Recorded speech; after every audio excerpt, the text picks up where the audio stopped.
There we are. We are live. Well, welcome to the Bible study of Redeemer Lutheran Church in Burlington, North Carolina. We're happy to have you with us this morning as we continue our study of Genesis. We are in chapter 25, beginning there. So let's begin with prayer. Lord God, our gracious Father, we thank you that in your word you have shown us both the faithfulness of your people and their sin as well. And you show us your faithfulness in the face of their sin, that your faithfulness overcomes our sin, and that our sin does not diminish your faithfulness at all. We ask that as we study this morning, you would help us to have a firmer trust in our Lord Jesus, and a firmer trust in your word and the truth that it teaches us. We ask this in Jesus' blessed name. Amen. Okay, chapter 25. We're going to start there. Abram took another wife. So who's died? Sarah. Sarah, his primary wife, has died. Okay? He had a bunch of wives, didn't he? Yeah. Well, I wouldn't call them a bunch, but more than one. Okay? Sarah was his primary wife. He also had her servant, Hagar. She was sent away. Now he's going to have another one. And her name was Keturah. We don't know exactly when he married her. Might have been prior to Sarah's death, might have been after. But given the list of the names of the children, probably prior to Sarah's death. Okay? So, Abraham took another wife. That also could be translated, Abraham had taken another wife, whose name was Keturah.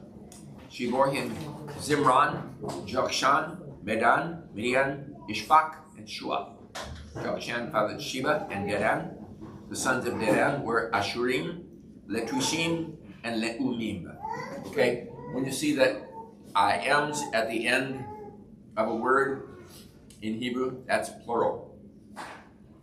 So he fathered the Ashur, the Letush, and the Leum. Okay, they're people or a clan, so he was the father of those clans.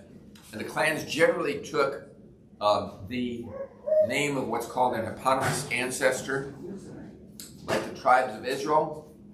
They are named after their eponymous ancestor, the one after whom they are named. That's simply what that means, okay? So not everybody in the tribe of Dan was named Dan, but they were all descended from that particular son of Jacob. The sons of Midian were Ephah, Epher, Hanach, Abida, and Edah. All these were the children of Keturah. Abraham gave all that he had to Isaac, but to the sons of his concubines, which means more than one. Abraham gave gifts, and while he was still living, he sent them away from his son Isaac eastward to the east country. So he sends them across the Jordan River to the east. He gives them gifts, but they are not heirs. They are not heirs. Yes, Sue? Okay, now, a concubine is something you own? A concubine wife isn't? A concubine is a secondary wife. You don't technically own your wife, but you do. You pay for her. So, the secondary wife. A secondary wife. In other words, the concubine will not bear the legitimate heirs. Okay? Is that the only difference? Yeah. Sir? I have some information about various legal things. Go ahead. Okay. There's another list of these in First Chronicles. Now, Midian is the most prominent one. The Midianites became a significant people group who inhabited regions east and west, southeast of Canaan. Jordan, Saudi Arabia, and Sinai Peninsula, that kind of area. Moses, of course, married a Midianite woman, Zipporah, and lived with the Midianites for 40 years. And later, the Midianites oppressed Israel during the period of the Judges, that's Gideon. Right. And and they were basically traders and semi-nomadic people. Right. So Jokshan, who fathered Sheba and Enanites, are mentioned as also in Scripture as traders, probably northern Arabia. And Sheba is usually associated with the wealthy trading people. Of course, Queen of Sheba, but that was the title. Right. The title might have been. Shua may be connected with Shuhites.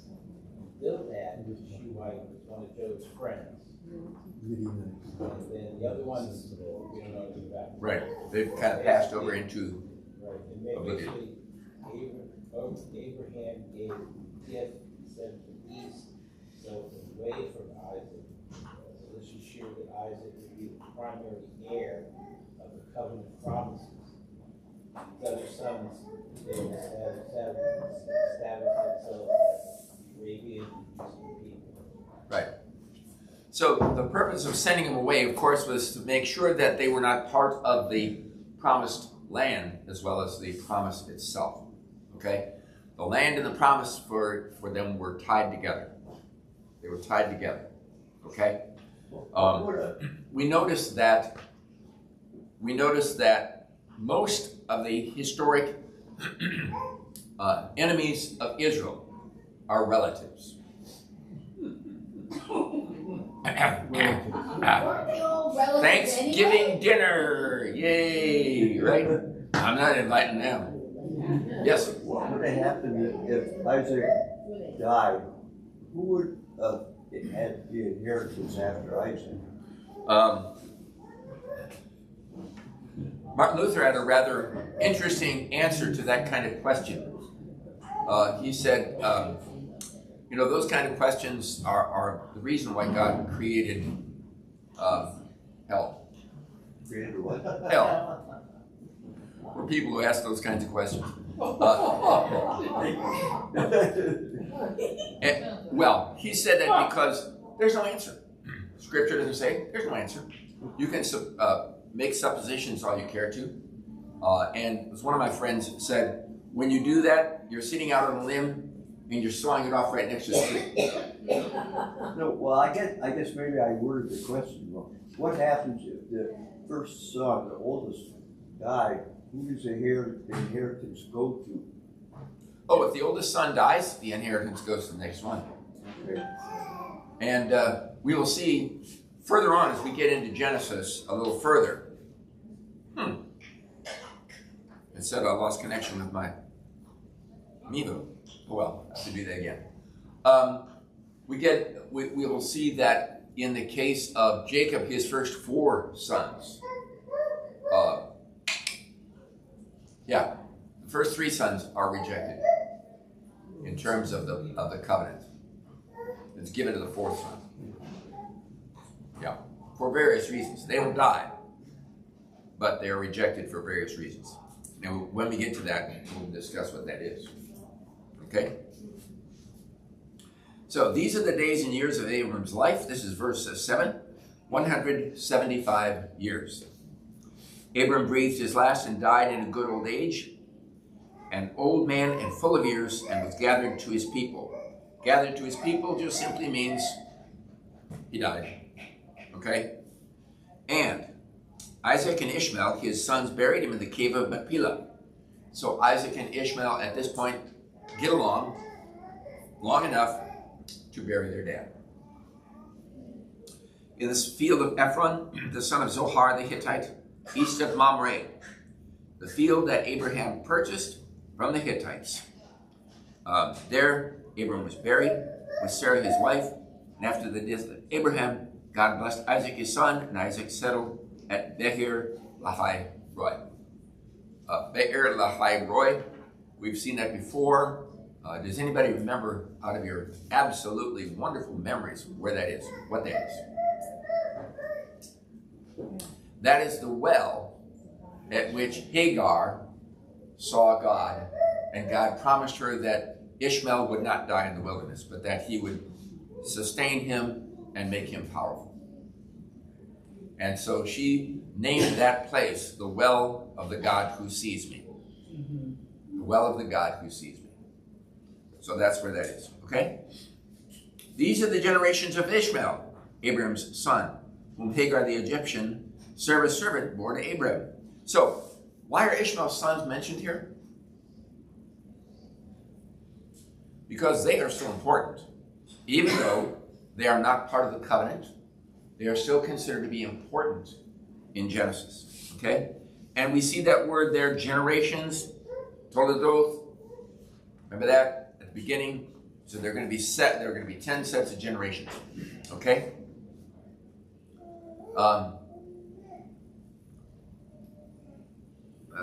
Verse 13, these are the names of the sons of Ishmael, named in the order of their birth. Nebaioth, the firstborn of Ishmael, Kedar, Abdil, Mibsam, Mishma, Duma, Masa, Hadad, Tema, Jitut, Naphish, and Kedemah. These are the sons of Ishmael, and these are their names by their villages and by their encampments. 12 princes, according to their tribes. So, Isaac has a son whose name is Jacob, and how many sons does Jacob have? 12. How many sons does Ishmael have? 12. 12. Okay. So God is showing favor to Ishmael, even though Ishmael is not up here, he is still considered to be protected and favored by God. Until such a time as he leaves the faith. And his people do too. Okay? So, by their villages and their encampments, the villages are settled and sometimes walled. Okay, that's a village. But an encampment is movable and it's nomadic. So they would settle here, would set up an encampment. When they needed to move pasture, they would take it and move it somewhere else. But a village was stable. It stayed. Okay? Difference there. Verse 17, these are the years of the life of Ishmael, 137 years. He breathed his last and died and was gathered to his people. They settled from Havilah to Shut, which is opposite Egypt in the direction of Assyria. He settled over against all his kinsmen. Well, these are all the predecessors of the Arabic tribes, right? No. I mean, they claim to be, but they're not. Well, that's what I thought. Right, they claim to be, but they're not. They claim to be, but they're not. Right, okay. Over and against here means what? You can also look on your notes. Conflict against In Israel. conflict against Israel. That's what over against means. It doesn't mean on the opposite side. It means in conflict with Israel. Yes, Matthew? I also have some information on these guys. Maybe of the firstborn probably refers to the Vatians. Nabateans? Yeah. And he's mentioned later with the other son, Kedar and Isaiah, in connection with flocks of offerings. Kedar became one of the most prominent Arabian tribes, and dwelling nomads and skilled archers, which we learn in Isaiah. And the proverbial saying, the tents of Kedar are mentioned in Psalm 120 and Song of Solomon 1. They lived in the Arabian desert and also they lived their flocks. Duma, the other son, is a region in northern Arabia. And Isaiah mentions the oracle about Duma, and a place called Duma is in Joshua 15. So these are the places in the scriptures show up. Tema, we got that in the town in northern Arabia, which today is called Tamar. And that's also mentioned in Job, and also mentioned in Judea. It was a trading center on caravan routes. Some of the other ones, Detor and Naphtali, you know that they show up in First Chronicles. They were defeated by the Reubenites and Manasseh. And Massa, well, they may be connected to the oracles of Massa, which like Proverbs 30, 31. Certain. The other ones aren't mentioned. Basically, like you said, they live basically in northern Arabia, up toward Mesopotamia. And they were traders and occasionally enemies. Yeah. Okay, thank you. Let's go on. Verse 19. These are the generations of Isaac. This is set number 8 of the generations. Okay. Abraham's son, Abram fathered Isaac. And Isaac was 40 years old when he took Rebekah, the daughter of Bethuel, the Aramean of Padan Aram, the sister of Laban the Aramean, to be his wife. And Isaac prayed to the Lord for his wife because she was barren, and the Lord granted his prayer. Rebekah, his wife, conceived. The children struggled within her, and she said, "If it is thus, why is this happening to me?" So she's having trouble with pregnancy, okay? And she says, "How come?" So she went to inquire of the Lord. I think that's very interesting. When she said, verse 22, the boys were struggling within her, it literally means, why do I live? This is such a difficult pregnancy, okay? Now, whom does she go to inquire? Perhaps she goes to Abraham. Abraham is still alive, and Abraham is known as a prophet of God. So she goes to her father-in-law. Yeah, what's going on? Okay. And then the Lord said to her, through the one whom she goes to consult, 2 nations are in your wombs, not just 2 boys. You got 2 nations in your womb, okay? And 2 peoples from within you shall be divided. The one shall be stronger than the other, and the older shall serve the younger. Isn't that interesting? Older shall serve the younger. Usually it's the other way around. The younger shall serve the older. Well, we're talking about a matter of minutes. Say what? If they're twins, we're talking about a matter of minutes. Yeah, matter of minutes, right. I mean, My twin granddaughters always play that with each other. you know what? My twin granddaughters always play that with each other. I'm older. And the other one says, yeah, but I'm the baby.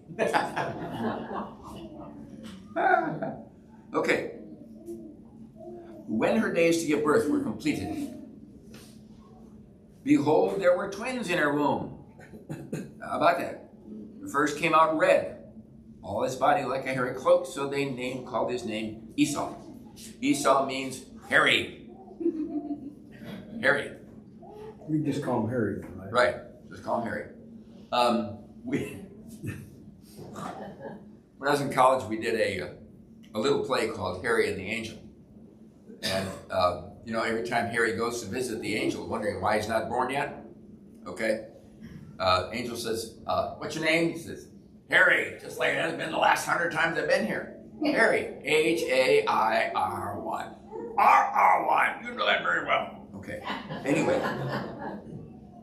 So his name is Esau. Afterward, his brother came out with his hand holding Esau's heel, so his name was called Jacob. Jacob means the tripper or the supplanter, the one who was trying to hold on so he could come out first, okay? He wanted to come out first. Didn't work. However, it'll end up that the older will serve the younger. Afterward, so his name is called Jacob. Isaac was 60 years old when she bore them. So he is 40 years old when he married Rebekah. They're married 20 years before they have these guys. Okay? She probably said, that's enough. That's why no more kids are listed. Okay? Just those 2. And as it turned out, there really was plenty. Yes, ma'am. How did they know they were boys? They looked. What's that? They looked. They didn't know until they came out. Oh, because before it says something about 2 nations. 2 nations. Doesn't say boys, it says 2 nations. But you got to remember that if Abraham is saying that God had told him, these are going to be 2 boys. The older one will serve the younger. But he doesn't say they're boys. It He doesn't says have they're to teenagers. identify their sex. Pardon me? It their gender is never identified. Right. Not before birth. Right. That's why I said they looked. That's how they could tell with their voice. That's the quickest way, right? Yes. Oh, look at got boys. Okay. You know, it says Esau was red. What does that mean? I mean, he was red. He had a red complexion. Oh, Very ruddy. We would call it a ruddy complexion nowadays, right? Probably had red hair.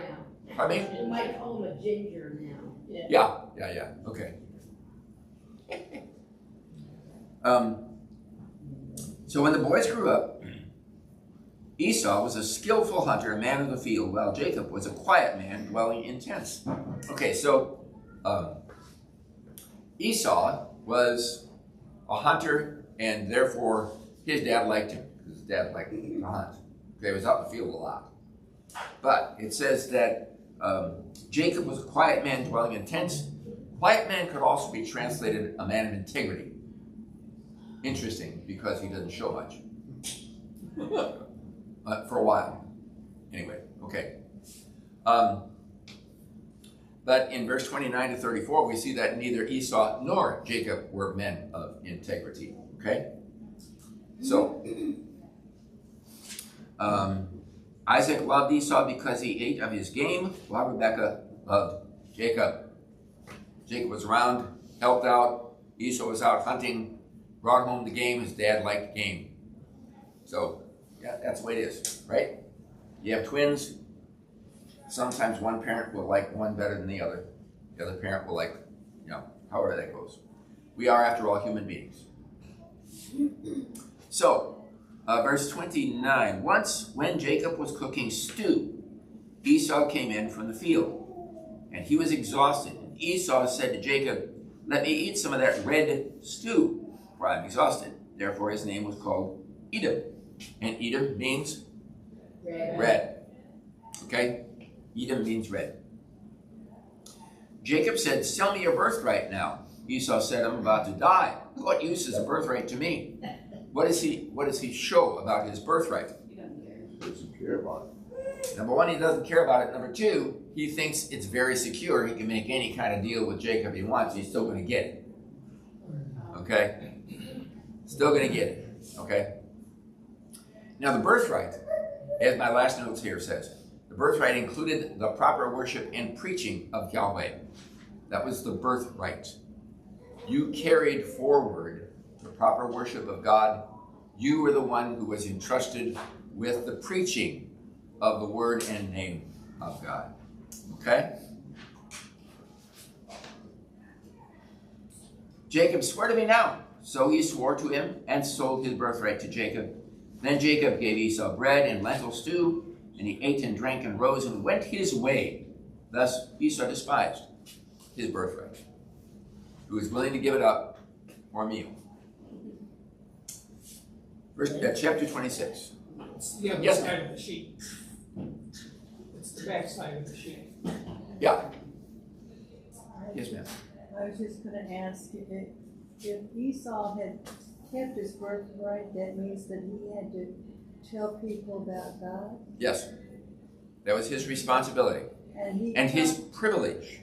He probably didn't want to do that. Could be. It could be. We don't find out about that nature of him until later on. But, reading the text there and bringing that back in, it could be. Yeah.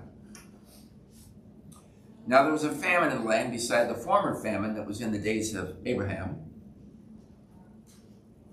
And Isaac went to Gerar, to Abimelech, the king of the Philistines. When there was a famine in the land, when Abraham was there, who did he go visit? Abimelech. Okay? So like my note here says, Abimelech is probably a dynastic name. Like Pharaoh, that's a dynastic name. It's not a personal name. Okay? Abimelech means what? Abi, my father. Melech, king. My father is king. So that would make sure, So Prince William, his middle name could be Abimelech, because his father is King. There you go. It's a dynastic name. Yes? Is this similar to Melchizedek as a title or not? Yeah. Yeah. Priest of righteousness? Yes. Yeah. Right. It would be that kind of a thing. Right? Not necessarily a personal name, Right. but you would always refer to them as Abimelech, as the king. Okay, so, and Isaac went to Gerar to Abimelech, the king of the Philistines. So the Philistines are already named here. Interesting. Philistines were what kind of people? Warlike? They were warlike. Where did they come from? The sea.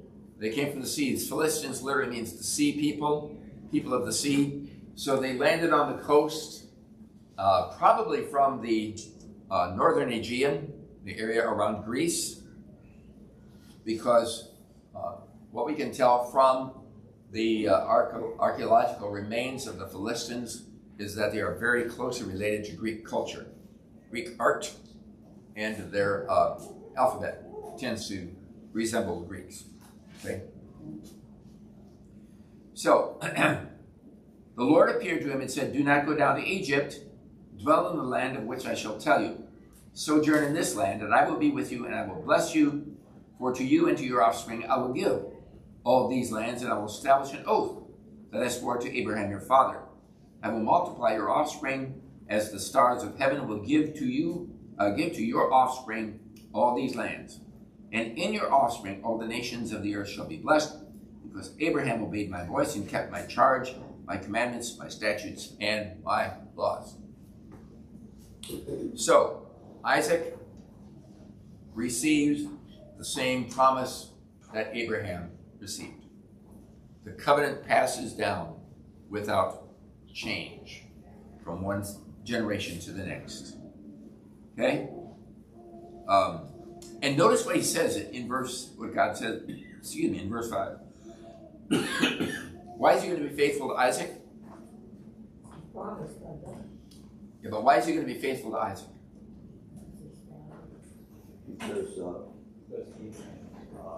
Because sold his birthright. No, why is he going to be faithful to Isaac? Because he's a child of the covenant. Because, what does it say in the verse? Because Abraham was faithful. Interesting. Because Abraham is faithful, I will be faithful to you. So because Abraham was faithful, God is going to be faithful to the covenant that he made. Okay? Yes, ma'am. Okay, when Abraham didn't want Isaac to leave the area when he was getting his bride. Right. So why did Isaac leave again now? He leaves because there's a famine. So he didn't stay in. He stayed in the land. He went to the land of the Philistines. And God says, what? I don't want you to go down to Egypt, because I did not promise Egypt to your descendants. Oh, okay. I promised this land to your descendants. So go to the coast, live among the Philistines, Okay. and I will continue to bless you. Isaac doesn't technically leave the land that is given to his descendants. Okay? Which one of Isaac's descendants is the one that conquered the Philistines?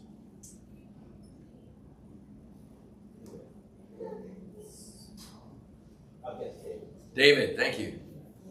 David, right. David conquered the Philistines.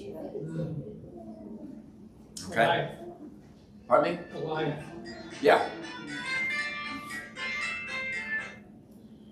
Why that happened, I don't know. But I don't care to talk to him. Anyway, Goliath was from what city of the Philistines? Gath. Yes, Goliath of Gath. Okay? There are two cities of the Philistines that begin with a G. Two cities of the Philistines that begin with A, and one city of the Philistines that begins with E. Two A's, an E, and two G's. The 5 cities of the Philistines. Okay? One is very popular nowadays. Gaza, Gath, Ashkelon, Ashdod, and Ekron. Okay? Easily remembered. Maybe. Okay, so verse 6, we will find that Isaac acts like his father. So Isaac settled in Gerar. When the men of the place asked him about his wife, he said, "She is my sister," for he feared to say my wife, thinking lest the men of the place should kill me because of Rebekah. Now, is Rebekah his sister? No. Like father, like son. Yeah. When Abraham said that Sarah was his sister, was she his sister? Technically, yes. Technically, Well, yes. yeah, They had technically, the same father, different mothers. Okay. I have a couple of really good friends that I went to high school with. We consider ourselves brothers from different families. So, okay. Or we used to say, "Oh, we went to different schools together." That kind of thing. Makes no sense. All right. So, because she was attractive in appearance, when he had been there a long time, Abimelech, the king of the Philistines, looked out of the window and saw Isaac laughing with Rebekah, his wife. Laughing is a very sanitized translation. Having fun, making whoopee with his wife. This translation says caressing. Caressing. Okay, yeah. It is much more intimate than just simply laughing. Okay? So that's what's going on here. Is there a reason why this specific instance they chose to use that? Because it gets kind of graphic in other It is. places. There's almost always an attempt at sanitizing the language to a certain extent. Okay. At the same time, they're gonna be. Yeah. You don't want to They're not. be too graphic. Okay. Okay? So Abimelech called Isaac and said, "Behold, she is your wife." Yo, boy. What you been talking about? "How then could you say she is my sister?" Isaac said to him, "Because I thought lest I die because of her." Abimelech said, "What is this you have done to us? One of the people might have easily lain with your wife, and you had brought guilt upon us all." So it would not have been the fault of the man who took Rebekah. It would have been the fault of Isaac for not announcing that they were married. When you didn't announce that they were married, when he didn't announce that, it meant that she was available. Fair game. Okay? And would she have anything to say about it? Not necessarily. Right? Not necessarily. She might have said, "Wait a minute, I'm married to that guy over there," but he asked her not to. So Abimelech warned the people, saying, "Whoever touches this man or his wife shall surely be put to death." So Abimelech understands the nature of Isaac's God, that Isaac's God will not put up with any shenanigans. Now, again, the purpose of this is to make sure that, okay, let me preface that by saying this. This incident probably precedes the birth of Esau and Jacob. That makes So sense. that the promise will not be. Right, so that they can't say, "Well, it was, a Philistine actually had, father of these guys." God says, "Nope, not going to be." Just like he did with Abraham and Sarah. No Egyptian, nope. No Philistine, nope. It's just going to be that way. "And Isaac sowed in that land and reaped in the same year 100-fold. Sowed and reaped. Now, what does that change? Drought. Well, yeah, there was no drought in the place where he went. Famine. There was no drought in the place where he went.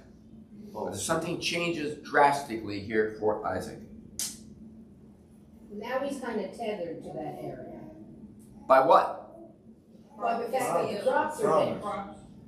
By what? Promise. No. A covenant. By what? The covenant? No. Farming. What had he not done before? Never been a farmer. He was a herdsman. And now he plants and sows. Now he is a farmer. Okay? So it's going to be different. Okay? And the Lord blessed him, and the man became rich and gained more and more until he became very wealthy. He had possessions of flocks and herds and many servants, so that the Philistines envied him. Now the Philistines had stopped and filled with earth all the wells that his father's servants had dug in the days of Abraham his father. Why did they do that? Say what? They were jealous. We're jealous? What else? It dried up their water. They couldn't. Yeah, it dried up the water supply for anybody besides them who would come and live in that area. Okay, it's a way of saying it's ours. It's ours. You guys get out. Okay? And Abimelech said to Isaac, go away from us, for you are much mightier than we. So Isaac departed from there and encamped in the valley of Gerar and settled there. So he's no longer settled near Gerar. He's in the valley away from there. Isaac dug again the wells of water that had been dug in the days of Abraham his father, which the Philistines had stopped after the death of Abraham. And he gave them the names that his father had given them. What does that show? Respect for his father. Respect for his father. Gave them the same names. Dug the same wells. Gave them the same names, showing great respect for his father. Okay?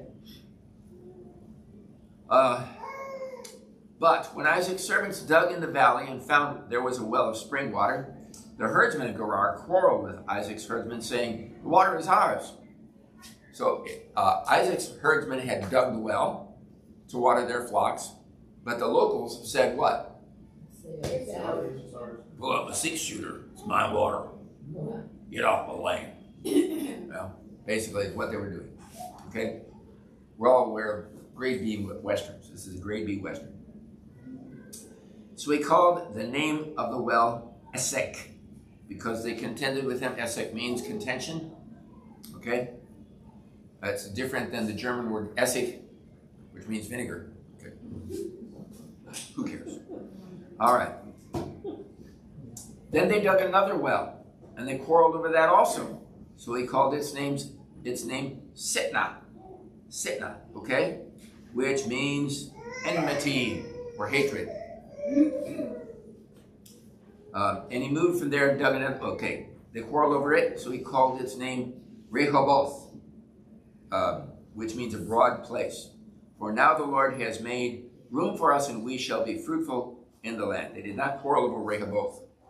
So now they have a place to live in the land. From there he went up to Beersheba, and the Lord appeared to him that same night and said, I am the God of Abraham your father. Fear not, for I am with you and will bless you and multiply your offspring for my servant Abraham's sake. Okay? So he built an altar there, Beersheba, and called upon the name of the Lord and pitched his tent there, and there Isaac's servants dug a well. Now there is a well there. So it's at the same place where God also appeared to Abraham at Beersheba.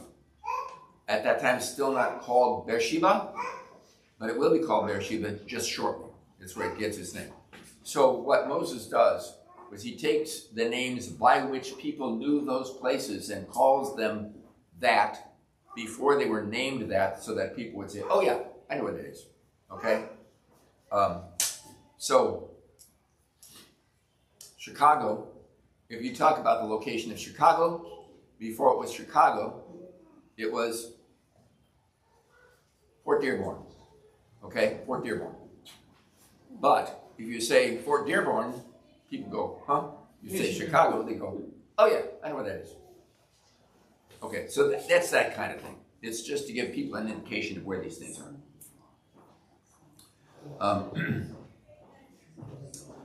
And the Lord appeared to him this same night and said,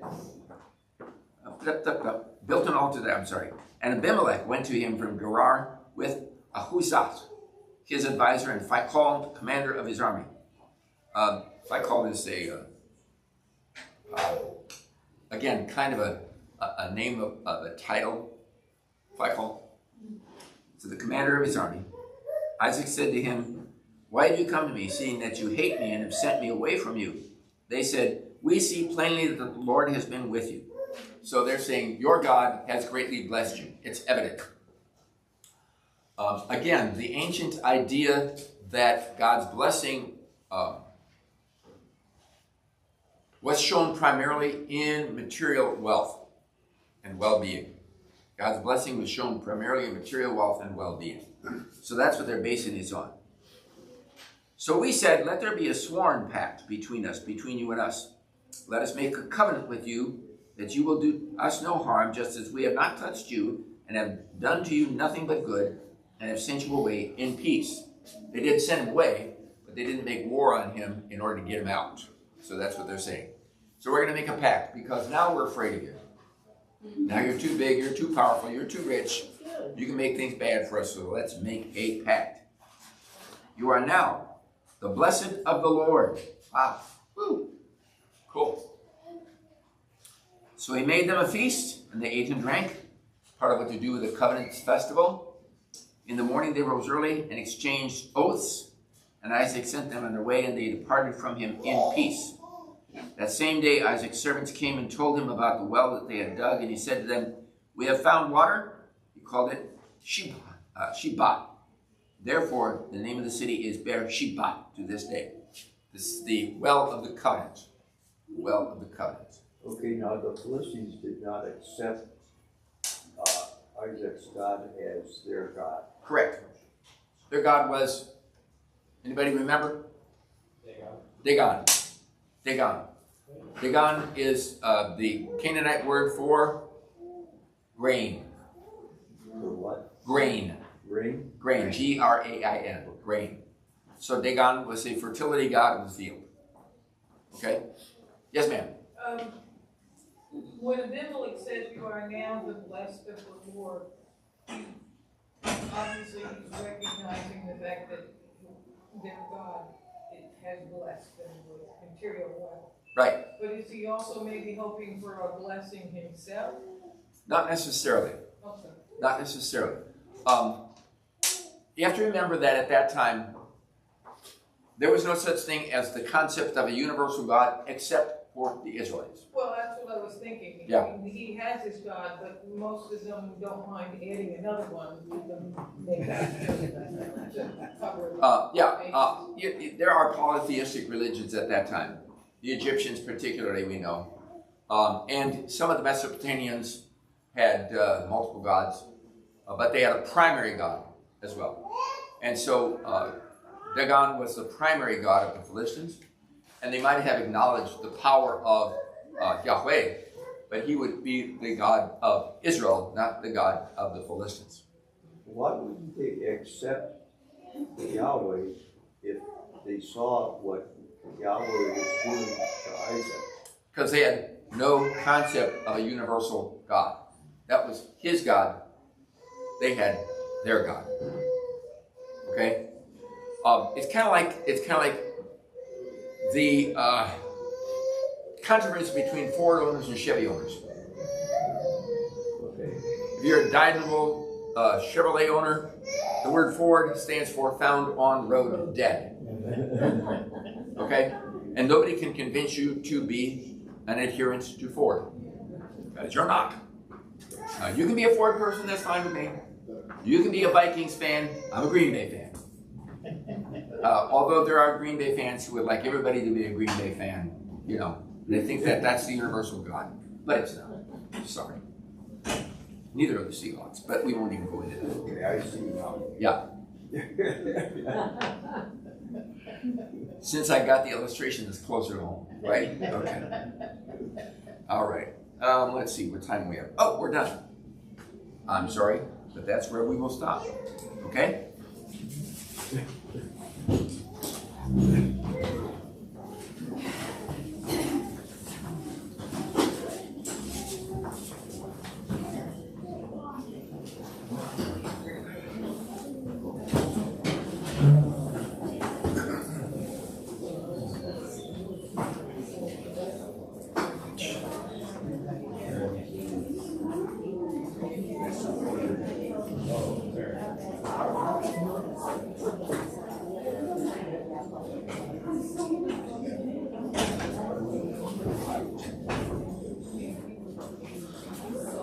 Yes, ma'am. Can you tell us if the plan for Okay. Thank you. I need to start putting this out. Put that in with the others. Thank you for this, CPA. Yeah. Here, no, I looked it up, unless I'm buying quantity that was. Happy birthday from me. Oh, thank you. I appreciate that. Some bread, yeah. Fresh from this morning because I forgot about it one day and I was like, shoot. Fabulous. Thank you so much. Morning. Christina will be very excited. How's Dick? Yeah, you better share a little bit. I'm sorry? Yeah, at least a little bit. You gotta share a little Which bit. one did I send you one? I sent you one. He was doing better. That's the last I've That's heard. last year. Yeah. Try and hit my letter right at my. Yep. Okay. Try and hit my letter. Yeah, you know. Well, I'm sorry, hospital.